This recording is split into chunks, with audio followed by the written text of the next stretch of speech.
잠자리 동화 첫 번째. 두 떡장수. 옛날 한 떡장수가 커다란 바구니를 머리에 이고 장으로 팔러 나갔습니다. 그런데 장 입구에 들어서니 저쪽에서도 어떤 떡장수가 떡 바구니를 머리에 인 채 이쪽으로 오고 있었습니다. 두 사람이 가까이 서게 됐을 때 저쪽에서 떡장수가 말했습니다. 댁도 나와 같이 떡을 파시는구먼요. 그렇소이다. 댁은 무슨 떡을 파시나요? 난 꿀떡을 만들어 팔고 있소이다. 하하, 그래요? 난 쑥떡을 팔고 있습지요. 두 사람은 떡 바구니를 내려놓고 마주 앉아 이런저런 이야기를 주고 받았습니다. 두 떡장수는 서로 모르는 사이인데도 같은 종류의 장사를 하는 터라 마음이 잘 통했습니다. 한참을 떠들다가 꿀떡을 파는 사람이 말했습니다. 배도 고프고 하니 댁의 떡을 사 먹어야겠소. 그러고는 자기 돈을 주고 쑥떡을 사 먹었습니다. 쑥떡을 판 사람이 이것을 보자 자기도 떡 생각이 났습니다. 그러면 나도 쑥떡을 판 돈으로 댁에 꿀떡을 사 먹어야겠소이다 하면서 금방 쑥떡을 판 돈을 주고 꿀떡을 사 먹었습니다.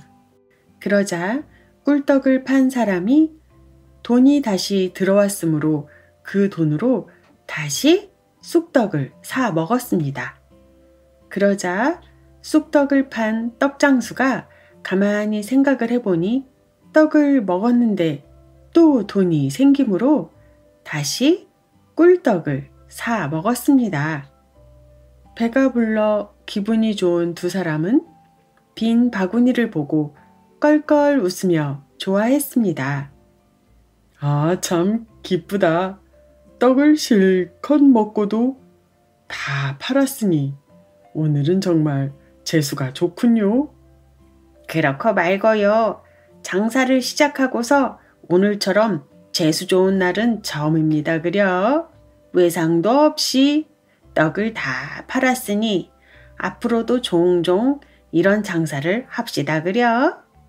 두 사람은 빈 떡바구니를 들고 다시 만날 것을 약속하고 기쁜 마음으로 헤어졌습니다.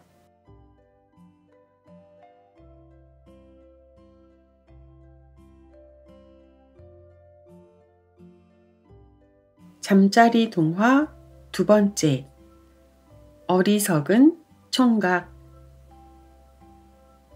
우리나라에 세수 비누가 처음 사용되었을 당시의 일입니다. 시골에 아주 어리석은 총각이 있었습니다. 이 총각은 돈 계산을 잘 못하여 어떤 사람이 놀려주려고 2냥이 많습니까? 50전이 많습니까? 하고 물어보면 그야 50전이 더 많지? 하고 대답했습니다. 그러면 3냥이 많습니까? 60전이 많습니까? 하고 또 물어보면 그야 60전이 더 많지? 하고 헤헤 웃으면서 대답하는 것이었습니다. 이렇게 어리석은 총각이 볼일을 보러 서울로 갔습니다. 이 총각은 양반 가문에서 태어나서 서울에서 벼슬을 하고 있는 친척이 많이 있었습니다. 서울에 와 삼촌집에서 하루를 묵은 총각은 아침에 세수를 하려고 나왔습니다. 그때 안주인이 나오더니 이것 가지고 세수를 하세요 하고 비누를 내놓았습니다. 이 어리석은 총각은 그 비누를 받아들고 우물가로 가서 세수를 하려고 하다가 그 비누의 냄새를 맡아보았습니다. 아, 참 향기롭다. 도대체 이것이 무엇일까? 이렇게 냄새가 좋은 걸 보니 먹을 것임에 틀림없어. 아줌마가 우선 이것으로 요기를 하라고 준 모양이야. 총각은 이렇게 생각하고 비누를 와작와작 씹어 먹었습니다. 그때 그 집 머슴이 이것을 보고 얼른 달려나와 아이고 나으리, 그것을 세수하라고 주신 것인데 잡수시면 어떡합니까? 하고 혀를 찼습니다. 그러자 이 총각은 얼굴이 빨개져서 얼른 둘러대며 한다는 말이 그거 참 모르는 소리를 하는구먼.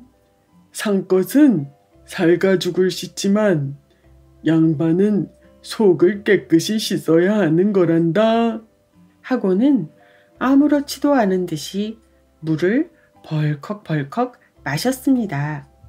이 말을 들은 머슴은 그저 고개를 끄덕거릴 뿐이었습니다.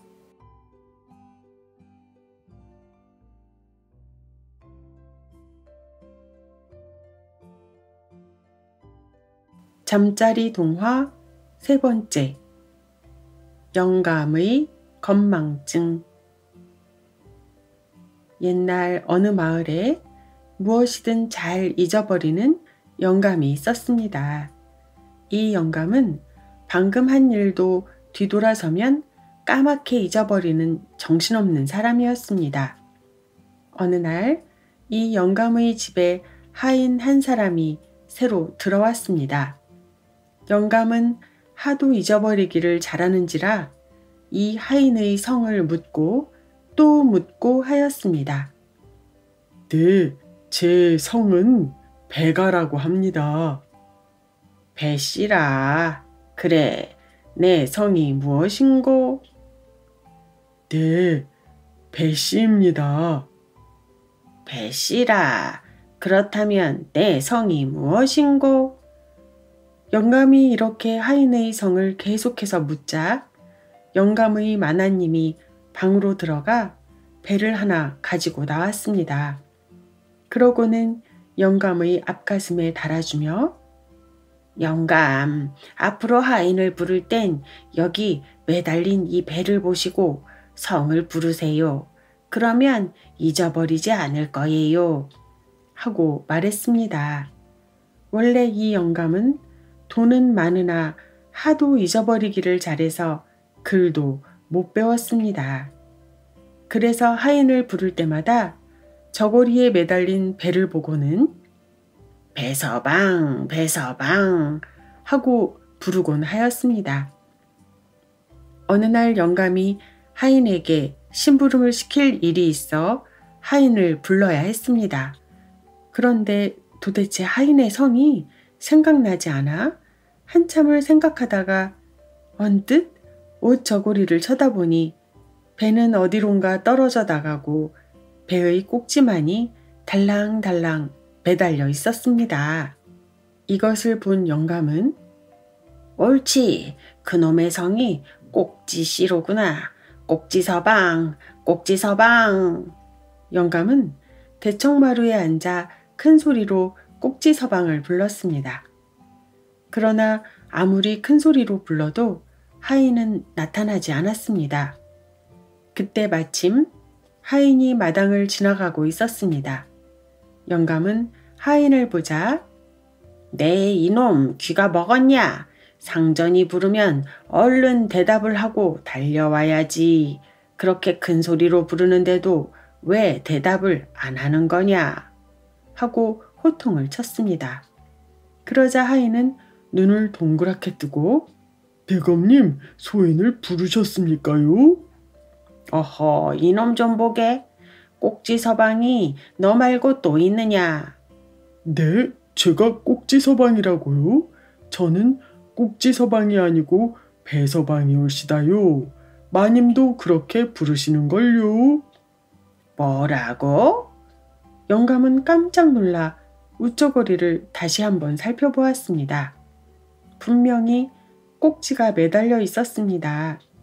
영감은 배의 꼭지를 한참 들여다보더니 이마를 탁 치면서 아하, 배가 떨어져 나가 꼭지만 붙어 있었구나 하고는 하인에게 미안한 생각이 들어 껄껄 웃고 말았습니다. 어느 날은 이 영감이 나들이 옷을 입고 이웃 마을에 볼일을 보러 가게 되었습니다. 양쪽 팔을 휘저으며 길을 가다가 오른손이 뒤로 가곤 했습니다. 그런데 걷다가 오른손이 뒤로 갔을 때였습니다. 분명히 오른손에 들고 왔던 담뱃대가 보이지 않았습니다.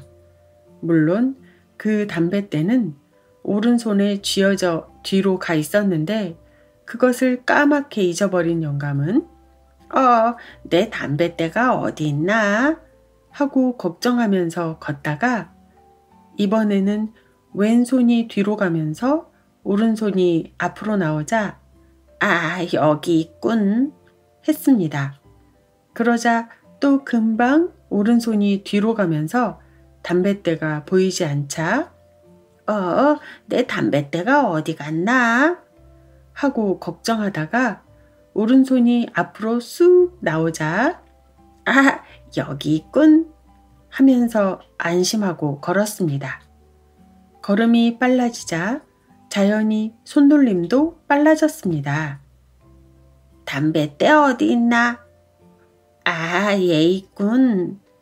담뱃대가 어디 있나? 얘 있군. 영감은 걸어가면서 손이 왔다 갔다 할 때마다 빠른 소리로 계속해서 되풀이했습니다. 담뱃대 어딨지? 여기 있군. 그러면서 산길에 이르자 마침 시원한 물이 흐르는 냇물을 만났습니다. 그때는 무더운 여름이어서 영감은 냇물을 보자 시원한 물속에 들어가 목욕을 하고 싶어졌습니다. 그래서 제일 먼저 망건과 갓을 벗어들고 이것을 어디다 놓아야 잊어버리지 않을까? 하고 두리번 거리다가 눈에 잘 띄는 나뭇가지 위에 걸어 놓았습니다. 그리고 바지와 저고리도 벗어서 같은 나뭇가지 위에다 걸어 놓았습니다. 참 시원하다.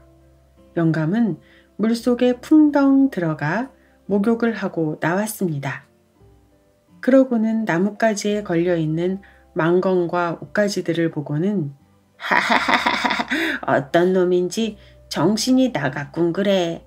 옷을 벗어놓고 그냥 가버리다니. 옳지. 마침 잘 됐다. 영감은 두리번거리며 그리로 달려가서는 걸려있는 옷가지들을 챙겨 입었습니다. 그리고 망건과 갓도 머리에 쓰고 나서 오늘은 참 재수가 좋은 날이야. 옷을 거저 얻었으니 말이야. 하고는 기분이 좋아져서 콧노래를 부르며 그곳을 떠났습니다.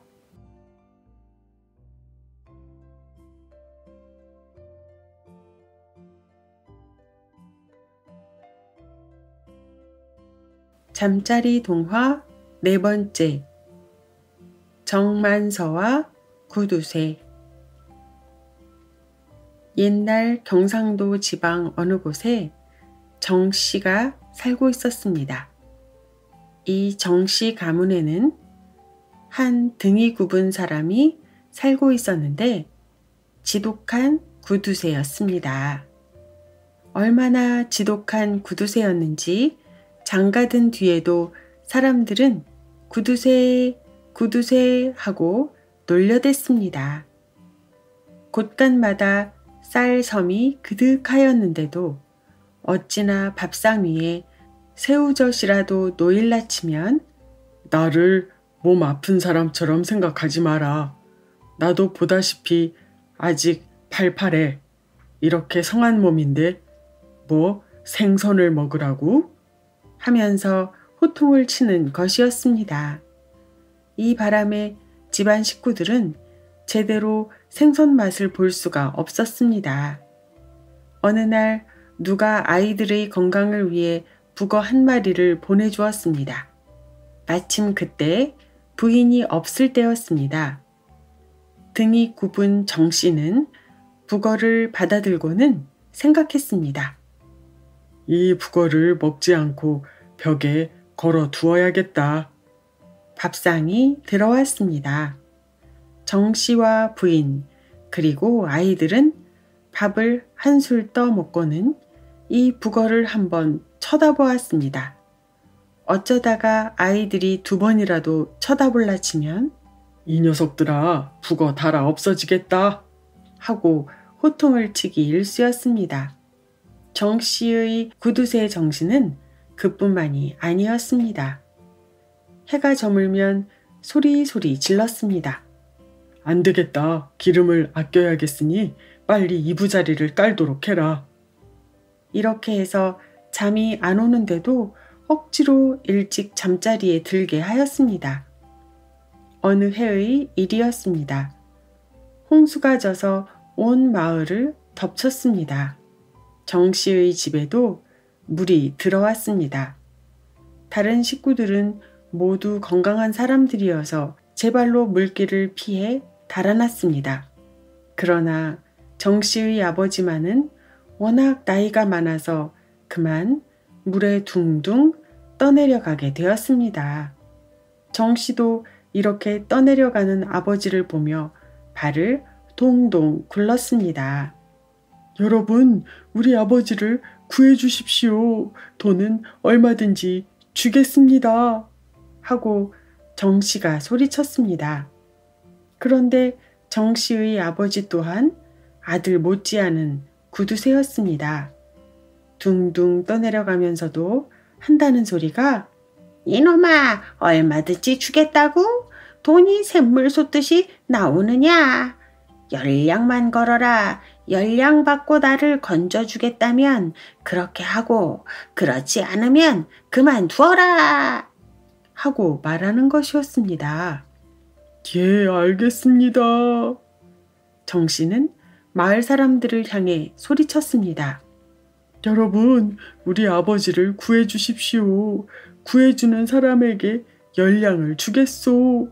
그러나 마을 사람들은 아무도 정 씨의 아버지를 구하러 나서지 않았습니다. 그 사이에 그만 아버지는 물에 빠져 숨을 거두고 말았습니다. 이런 일이 있은 후 마을 사람들은 구두쇠 정 씨를 혼내주기로 작정하고 모였습니다.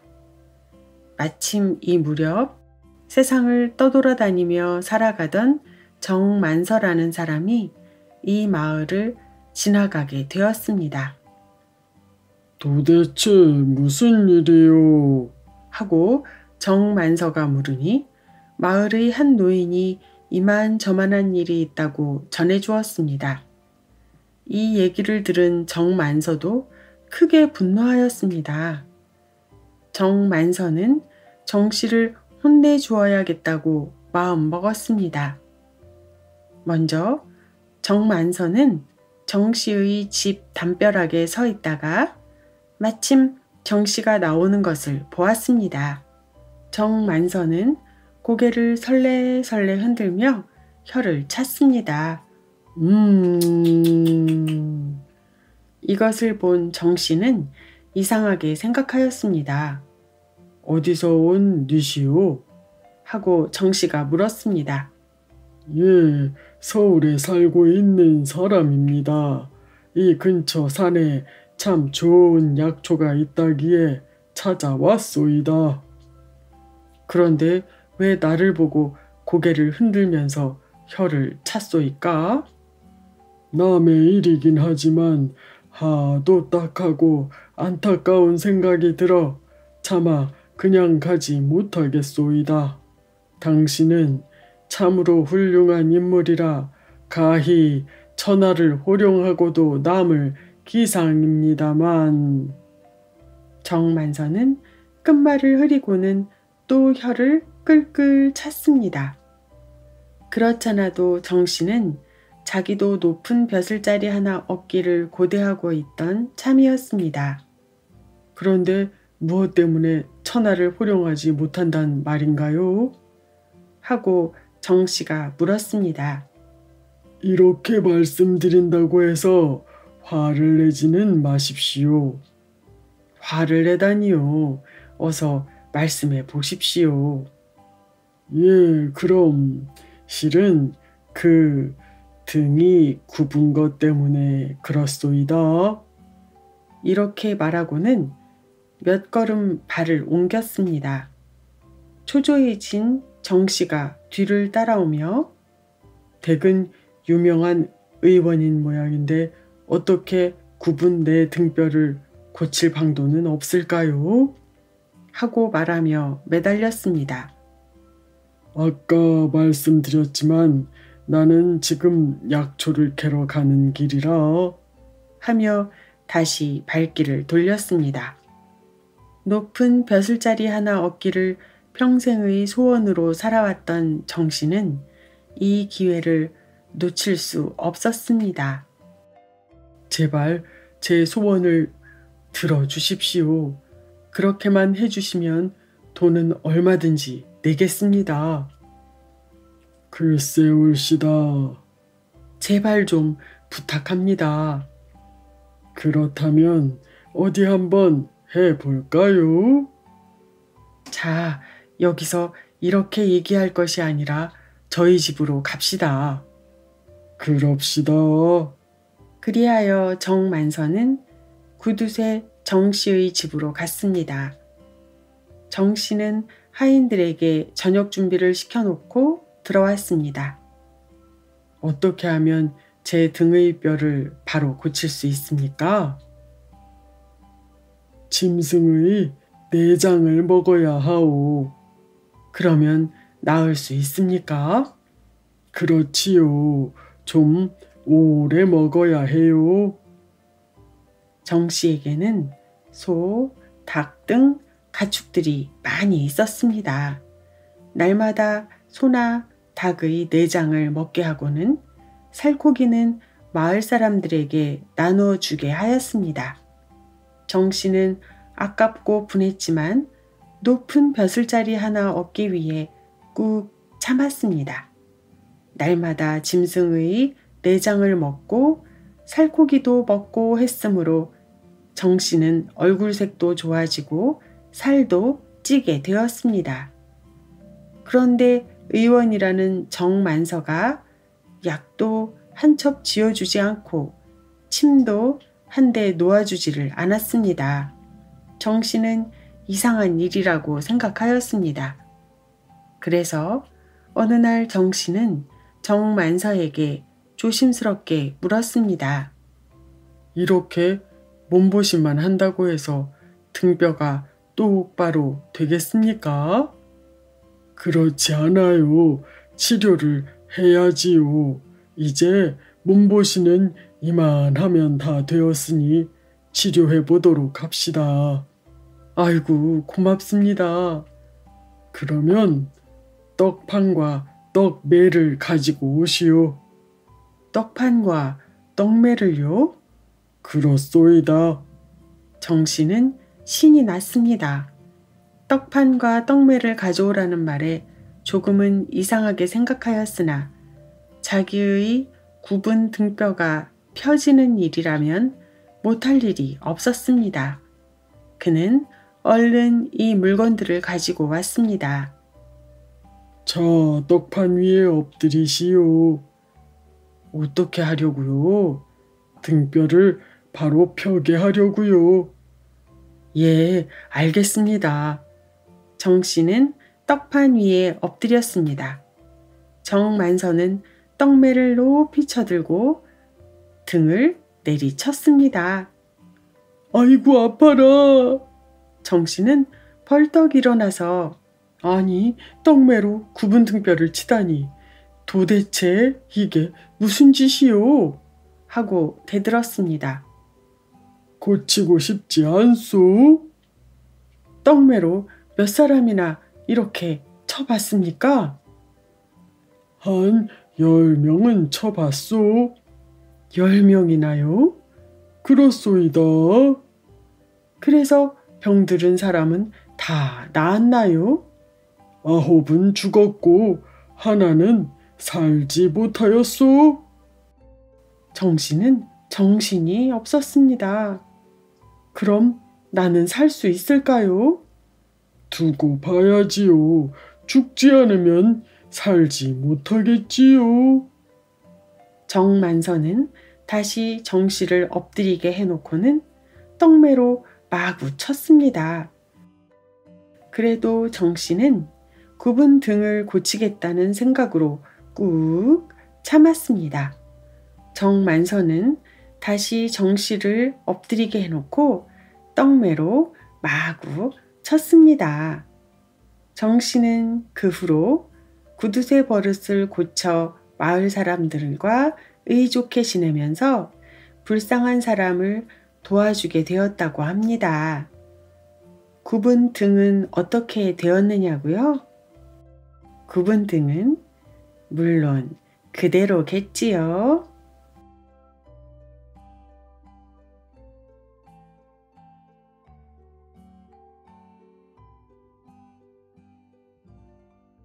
잠자리 동화 5번째. 초상집에 간 어리석은 총각. 옛날 어느 시골 마을에 어리석은 총각이 살고 있었습니다.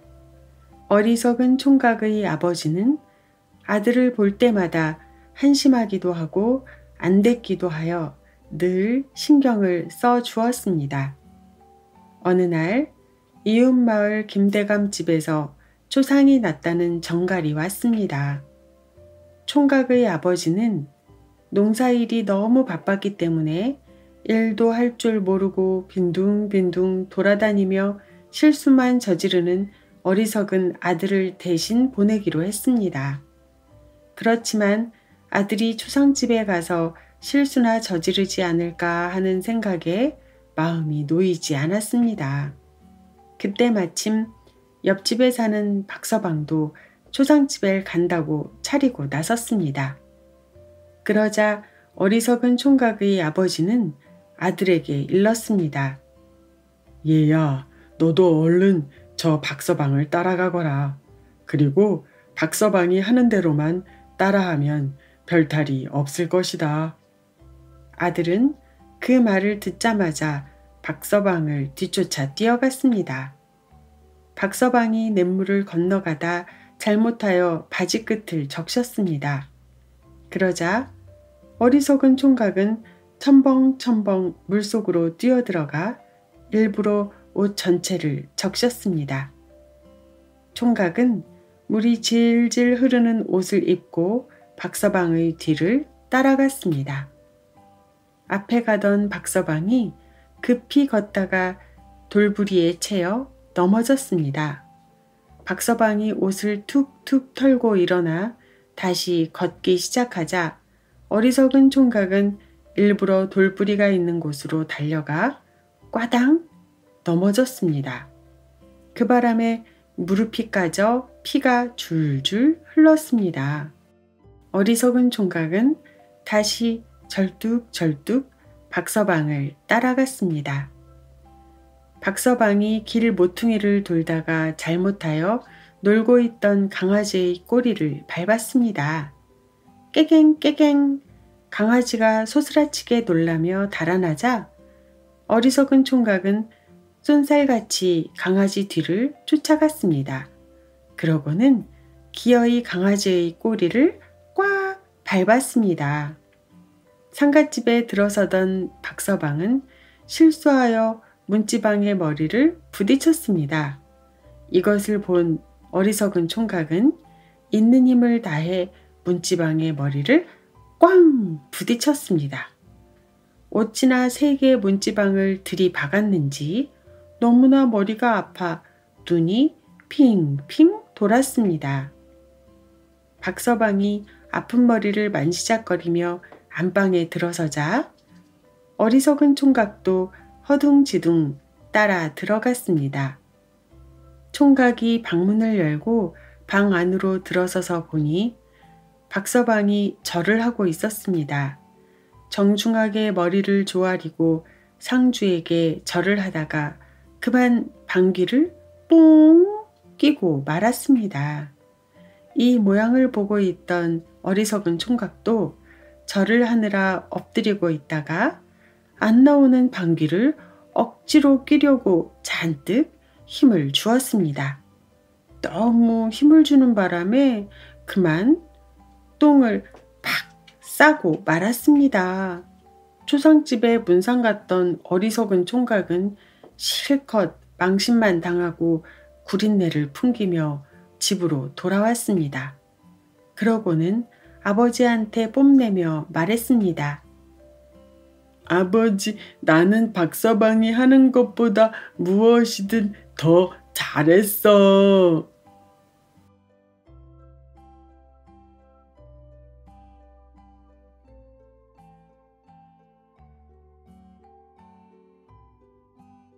잠자리 동화 6번째. 말 귀신. 옛날 어느 대감의 아들이 있었습니다. 이 총각이 이웃 마을에 나들이를 갔다가 집으로 돌아오는 길에 갑자기 소나기를 만났습니다. 총각은 비를 피해 어느 빈 집의 헛간에 뛰어들어갔습니다. 그곳에서 비가 그치기만을 기다리고 있노라니 어디선가 많은 사람이 떠들어대는 듯한 시끌시끌한 소리가 들려왔습니다. 사방을 둘러보니 사람의 그림자라곤 아무것도 없었습니다. 말귀신들이 득실득실하군. 총각은 원래 겁이 없고 담이 센 편이라 보자기를 들고 소리나는 쪽으로 가 말귀신들을 모조리 보자기에 퍼담고 꼭꼭 묶었습니다. 그러자 보자기가 볼록하게 부풀어 올랐습니다. 총각은 보자기를 들고 집으로 왔습니다. 내 놈들을 그대로 놔두었다간 사람들에게 해만 끼칠 테니 이 속에서 푹 쉬고 있거라. 총각은 볼록한 보자기를 다락방 구석에 던져 놓았습니다. 며칠 후 총각은 장가를 가게 되었습니다. 혼인잔치가 있기 바로 전날 총각의 집에 있는 늙은 하인이 총각의 다락방에 올라가 물건을 정리하고 있었습니다. 그러다가 볼록한 보자기를 발견하고 귀퉁이를 살그머니 풀어보았습니다. 그러자 뜻밖에도 속에서는 사람의 말소리가 들려왔습니다. 하인은 눈이 휘둥그레져서 들어보았습니다. 아이고 갑갑해 죽겠네. 내 이놈의 총각을 혼내줘야지. 글쎄 말이야. 그놈 때문에 이렇게 갇혀있는 걸 생각하면 당장에 혼을 내주고 싶지만 내일 장가를 간다고 하니 그때 혼을 내줘야지. 하는 그 소리는 다름 아닌 말귀신들이 떠들어대는 소리였습니다. 나는 제일 먼저 요 앞 고개에 있는 샘물의 독이 되어 총각이 물을 마시면 그 자리에서 죽게 해야지. 조랑말을 타고 가다가 목이 마르면 샘물을 마실 테지. 그러면 나는 총각이 장가들러 가는 길에 먹음직스런 딸기가 되어 있다가 총각이 따먹기만 하면 그 자리에서 죽게 해야지. 나는 혼인잔치하는 색시집 멍석 밑에 숨어 있다가 몽둥이가 되어 마구마구 때려줘야지. 나는 신랑 색시가 자는 방에 구렁이가 되어 들어가서 꽉 물어버릴 거야. 말귀신들의 이야기를 다 듣고 난 하인은 가슴이 두방망이질 쳤습니다. 큰일 났군. 저 귀신들이 도련님을 노리고 있으니 이 일을 도련님께 얘기하면 도련님은 믿으려 하지 않을 거야. 하인은 기가 막혀 어쩔 줄 모르고 있다가 총각에게로 갔습니다. 도련님, 내일 신부님 댁에 가실 적에 소인도 좀 데리고 가주십시오. 그렇게 하십시오. 총각이 쾌히 승낙하자 하인은 안심했습니다. 다음 날 사모관대에 예복을 차려입은 신랑이 조랑말을 타고 색시집을 향해 가고 있었습니다. 그 옆에는 늙은 하인이 말 고삐를 붙들고 따라가고 있었습니다. 고개에 이르자 신랑이 말했습니다. 몹시 목이 마르군요. 저 샘물이나 한 바가지 마시고 가야겠습니다. 하고는 말 등에서 내리려 하였습니다. 그때 늙은 하인이 황급히 나서며 이 물은 깨끗하지가 않습니다, 도련님. 좀 더 참고 계시다가 다음 고개에 있는 약순물을 마시십시오. 하고 말했습니다. 그 바람에 그곳을 그냥 지나치게 되었습니다. 조금 더 가자니 이번에는 길 옆에 빨갛게 익은 딸기가 수북히 달려 있었습니다. 거참 딸기 냄새가 아주 좋군. 영감님, 저 딸기나 좀 따먹고 갑시다. 그러자 하인은 또 당황하며 안 됩니다, 도련님. 갈 길이 멀으니 어서 가셔야지요. 이렇게 하여 그 자리를 또 지나치게 되었습니다. 신부 집에 도착하자 예를 올리느라고 신랑 신부가 마주 섰습니다. 따라온 하인은 슬그머니 신랑의 뒤로 가서 멍석을 걷어보았습니다. 그랬더니 과연 몽둥이가 숨겨져 있었습니다. 하인은 그 몽둥이를 몰래 숨겨버렸습니다.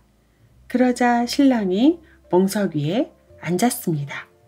밤이 되자 신랑이 신부가 있는 방으로 들어갔습니다. 그러자 늙은 하인도 뒤따라 들어갔습니다. 신랑 신부가 의아한 눈으로 쳐다보자 하인이 말했습니다.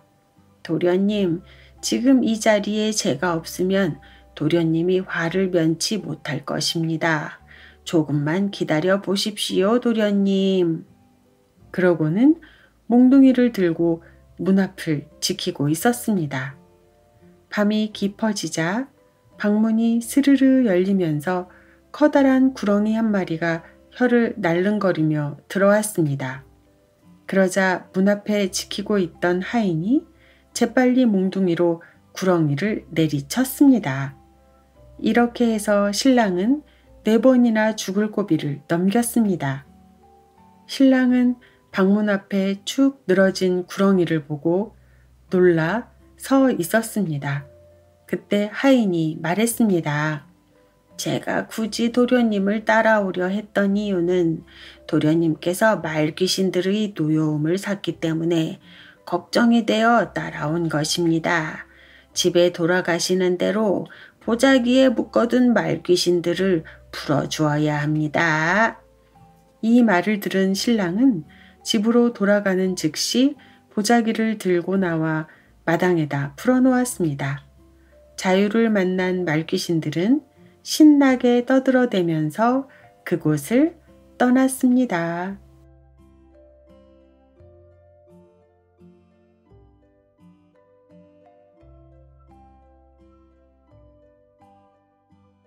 잠자리 동화 7번째 개와 돼지.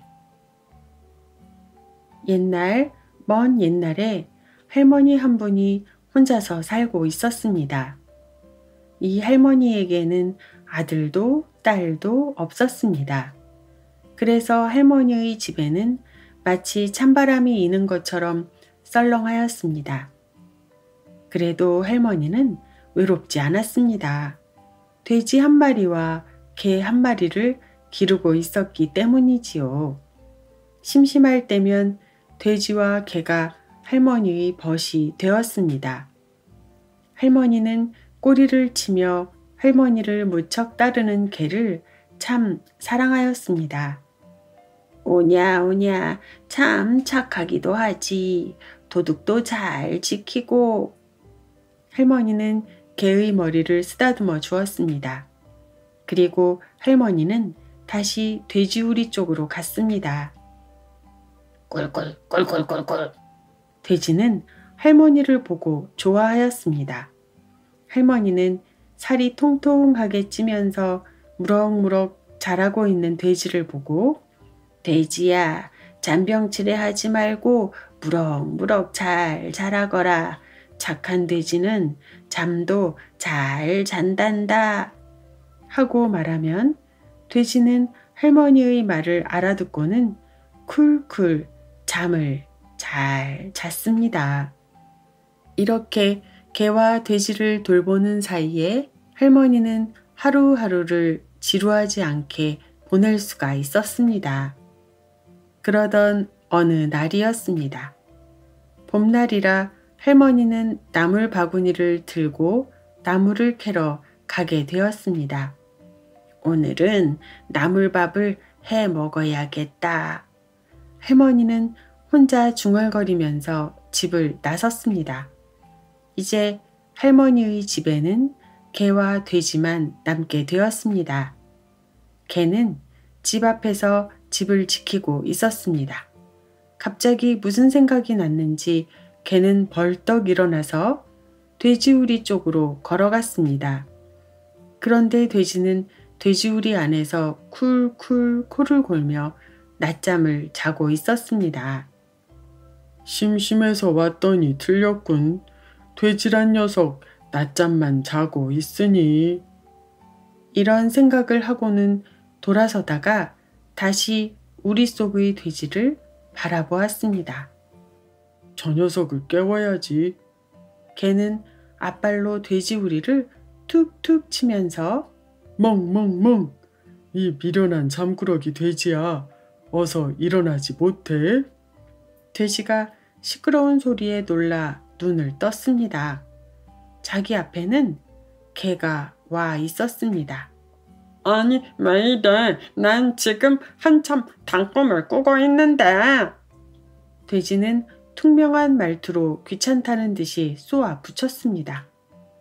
뭐라고? 그럼 나 혼자만 집을 보란 말이니?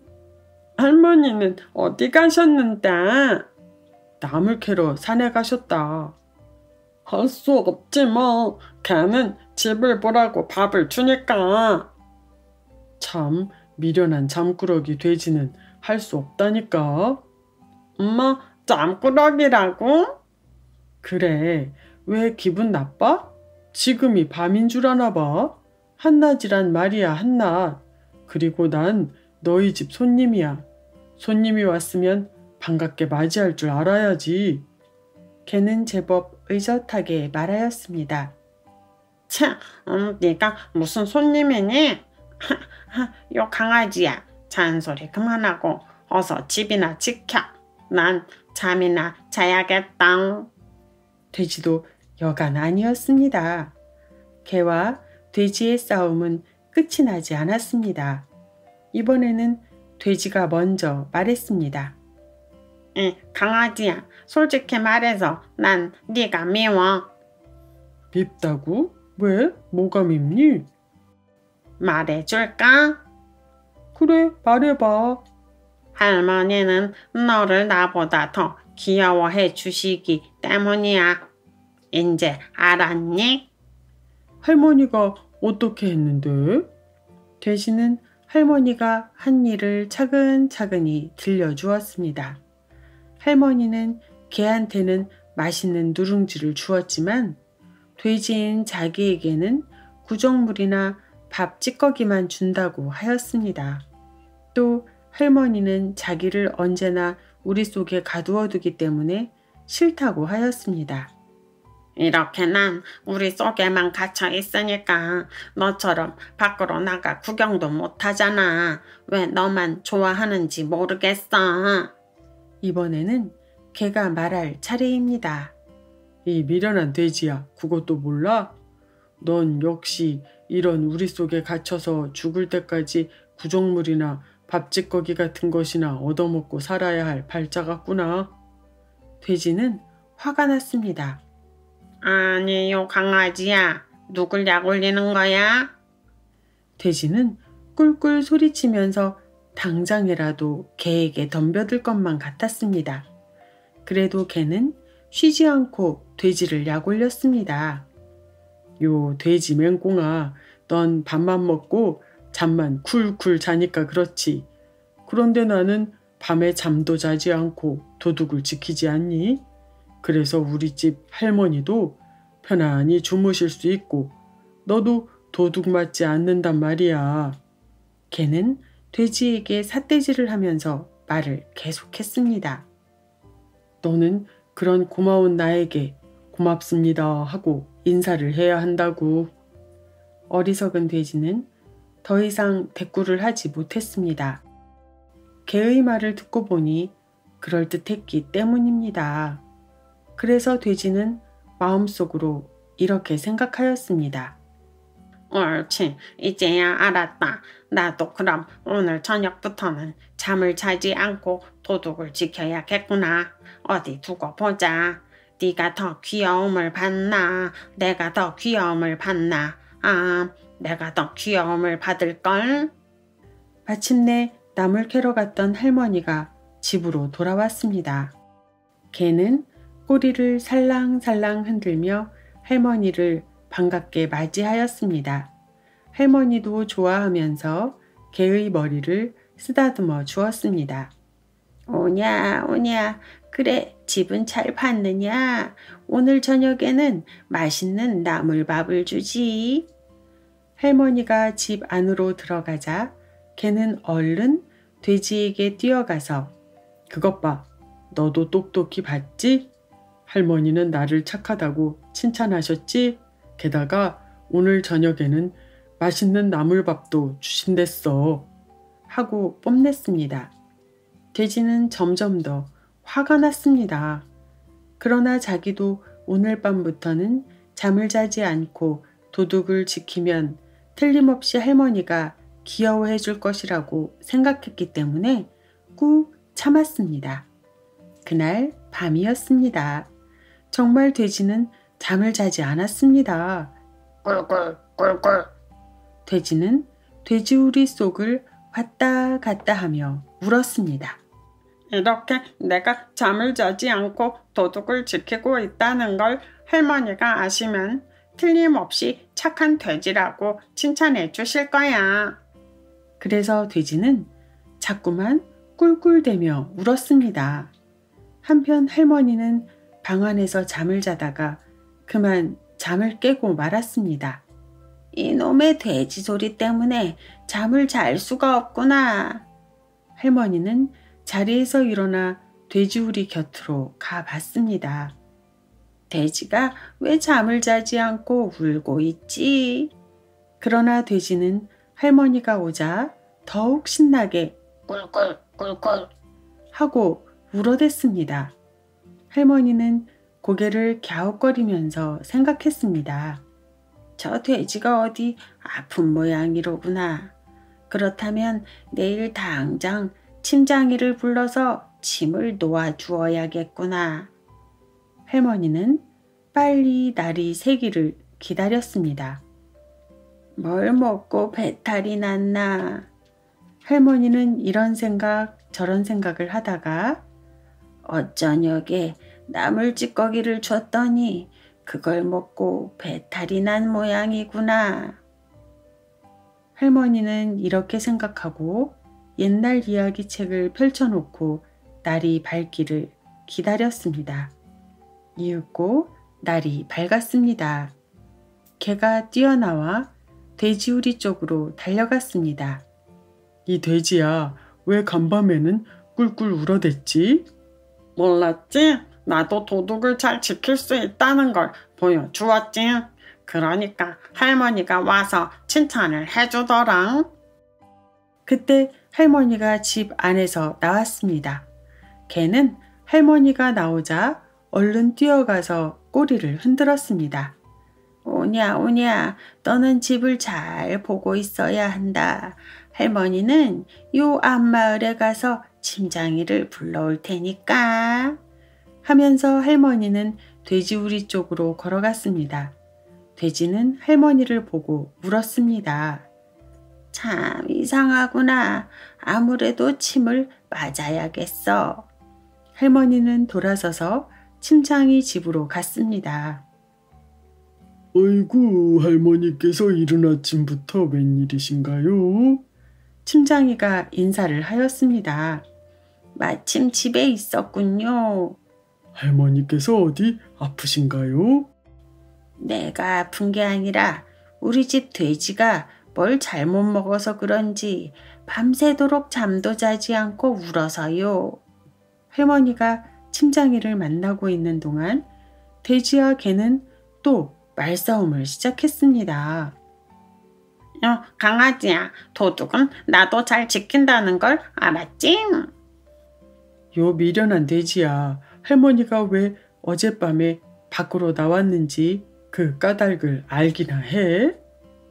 나를 칭찬해 주려고 나왔지. 왜 나왔겠니? 이 바보야, 네가 밤새도록 꿀꿀대니까 시끄러워서 나왔다고. 아니야. 맞아.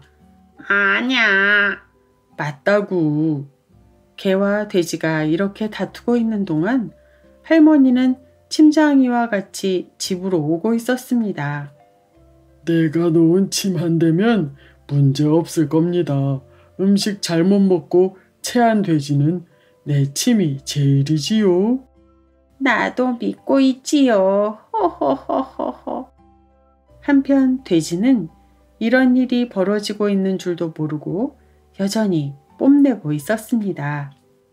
강아지야, 이제 두고 봐라. 넌 이 집에서 쫓겨나고 말 테니까 너 대신 나보고 도둑을 지키라고 할 거야. 바로 이때 할머니가 침장이와 함께 집 안으로 들어왔습니다. 바로 이 돼지랍니다. 침 한 대만 놓아주세요. 예, 알겠습니다. 이런 줄도 모르고 돼지는 할머니를 보자 더욱 꿀꿀꿀 하고 목총을 돋우어 울어댔습니다. 침장이는 침을 꺼내서 돼지에게 큰 침 한 대를 놓았습니다. 엉덩이에 침이 꽂힐 때 어떻게나 아팠는지 꽥 하고 소리를 질렀습니다. 참 이상하군. 왜 내 엉덩이에 침을 놓을까? 돼지는 이런 생각을 하면서 아픔을 참았습니다. 그렇다. 내가 더 큰 소리로 울지 않는다고 침을 놓나 봐. 돼지는 더 큰 소리로 울기 시작하였습니다. 침장이는 또 침 한 대를 놓았습니다. 너무 아파서 눈물이 다 나왔습니다. 그날 밤 돼지는 더 큰 소리로 울었습니다. 할머니는 돼지 소리 때문에 잠을 이룰 수가 없었습니다. 밖으로 뛰어나왔습니다. 요놈의 돼지가 침을 몇 대나 맞았는데 자꾸 울어. 할머니는 이 돼지를 팔아버려야겠다고 생각하였습니다. 돼지는 이런 줄도 모르고 더욱 목총을 돋우어 울어댔습니다. 이날 밤에도 할머니는 잠을 한숨도 자지 못했습니다. 이튿날이 되었습니다. 개가 돼지우리로 갔습니다. 돼지야, 왜? 요 강아지야? 넌 할머니에게 미움을 받았다는 걸 알아야 해. 쓸데없는 소리 하지도 마라. 정신 똑바로 차리고 내 말을 잘 들으라고. 내 말 안 들으면 넌 이 집에서 쫓겨날지도 모르니까. 건방진 강아지 녀석. 개와 돼지가 말다툼을 하고 있을 때였습니다. 할머니가 돼지 장수 두 사람을 집으로 데리고 왔습니다. 돼지 장수가 돼지우리 속으로 들어가서 물었습니다. 할머니, 바로 이 돼지인가요? 그렇다우. 할머니가 고개를 끄덕이며 대답하였습니다. 어디 한번 봅시다. 돼지 장수들은 돼지를 살펴보고 있었습니다. 마음에 드시거든 헐값에 드릴 테니 가지고 가시오. 좋습니다. 그럼 사기로 하겠습니다. 돼지 장수들은 할머니에게 돈을 조금 주고 돼지를 가지고 가버렸습니다. 팔려간 돼지는 슬펐습니다. 그래서 더욱 슬프게 꿀꿀꿀 하고 울었습니다. 돼지 장수들은 시끄럽다 하면서 야단을 쳤습니다. 요놈의 돼지가 왜 이리 시끄럽게 굴지? 한 돼지 장수는 막대기로 돼지의 엉덩이를 때렸습니다. 돼지는 슬픔과 아픔이 범벅이 되어 더욱 슬프게 울었습니다.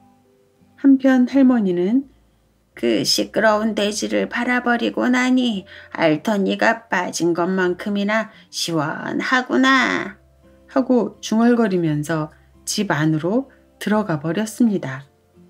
개는 심심했습니다. 그래도 돼지와 함께 있을 때에는 이러쿵 저러쿵 말다툼을 하면서 지냈었는데 지금은 그렇지가 않습니다. 돼지가 다시 왔으면 좋겠구나.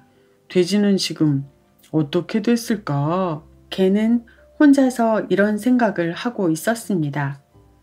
개는 집 안에 틀어박혀서 밖으로 나올 생각도 하지 않았습니다. 할머니는 눈치가 참 빠른 사람이었습니다. 풀이 죽어있는 개를 보고는 강아지가 왜 이럴까? 옳거니 팔려간 돼지를 생각하고 있는 모양이구나 하고 생각하였습니다. 할머니는 이튿날 장에 갔습니다. 장에서 새끼 돼지 한 마리를 사가지고 왔습니다. 강아지야, 이제 기분이 좀 좋아졌느냐? 새끼 돼지란다. 사이좋게 놀도록 해라. 하고는 집 안으로 들어갔습니다.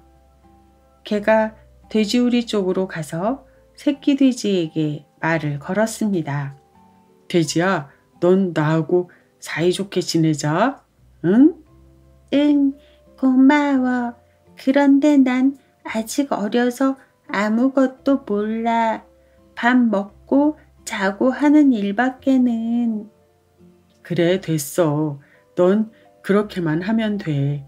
내가 도둑을 지켜줄 테니까 넌 뭐든지 잘 먹고 잠도 많이 자고 잘 자라기만 하면 된다고.